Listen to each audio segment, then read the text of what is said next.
from Washington, this is VOA News.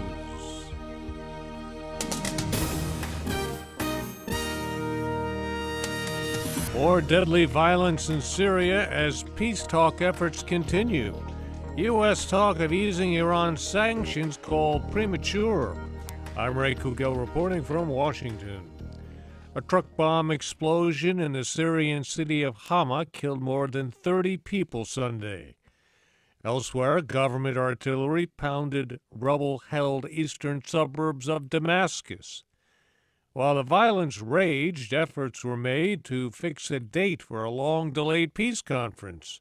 Edward Yeranian reports. The U.N Arab League envoy for Syria, Lakhdar Brahimi, met with the League's Secretary-General Nabil el-Araby in Cairo. El-Araby tried to sound upbeat, insisting that a long-delayed peace conference would be held in Geneva in November. الخاص بجنيف في يوم 23 نوفمبر القادم. He says a preparatory meeting will be held to pave the way for the Syria peace conference due to be held in Geneva on November 23rd. He says much preparation is underway, but that many difficulties and obstacles still need to be overcome. Edward Yeranian for VOA News, Cairo. At least 41 people were killed Sunday and dozens more wounded in car bombings and suicide attacks in Baghdad and in Iraq's Anbar province. The deadliest attack occurred at a crowded cafe in the Shiite area of southwest Baghdad, where at least 35 people were killed and more than 40 others were hurt when a suicide bomber struck. There have been no claims of responsibility. U.S. Treasury Secretary Jacob Lew says talk of a possible easing of U.S. sanctions against Iran is premature, despite last week's discussions in Geneva about the country's disputed nuclear program. VOA's Michael Bowman has more. The White House has described the recent talks between Western diplomats and Iran as displaying a new level of seriousness and substance. But appearing on NBC's Meet the Press program, Secretary Lew gave no indication the Obama administration is contemplating a pullback on sanctions, at least not yet. We need to see that they're taking the steps to move away from having nuclear weapons capacity.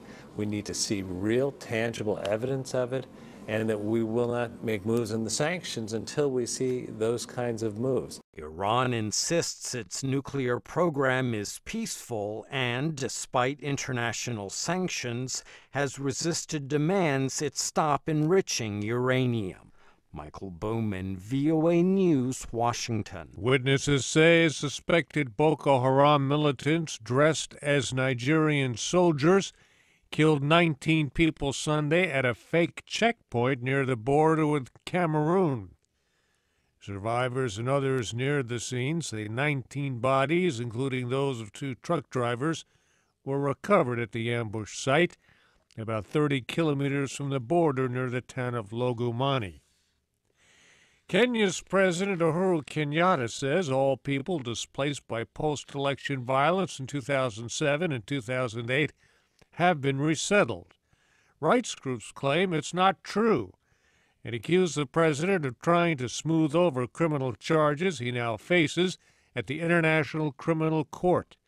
VOA's Gabe Joslow has details. It was a passing remark delivered Sunday toward the end of a speech marking Kenya's Mashujaa Day, honoring the heroes of independence. President Kenyatta was describing how his administration was committed to moving beyond a dark, backward, and dangerous past. We have also resettled all internally displaced persons and are doing all we can to enable them integrate back into society. But rights groups say despite Mr. Kenyatta's claim, thousands are still living in camps for internally displaced people, or IDPs. Nick Omito, Chief Executive Officer with the Center for Human Rights and Democracy in Eldoret, Kenya, says he suspects Mr. Kenyatta's remarks are part of an agenda to hoodwink the ICC into thinking the victims of the violence had been compensated. Gabe Joselo, VOA News, Nairobi. Firefighters continue to do battle with some of the most destructive wildfires to ever hit Australia's most populous state, New South Wales, with higher temperatures and winds expected to intensify the danger in the coming days. New South Wales Premier Barry O'Farrell has declared a state of emergency. Australia's Rural Fire Service says more than 60 wildfires are still burning. The number of homes destroyed is likely to rise, and the conditions are not expected to improve much at all until Wednesday. I'm Ray Kouguell, VOA News. These and other stories on our website at voanews.com.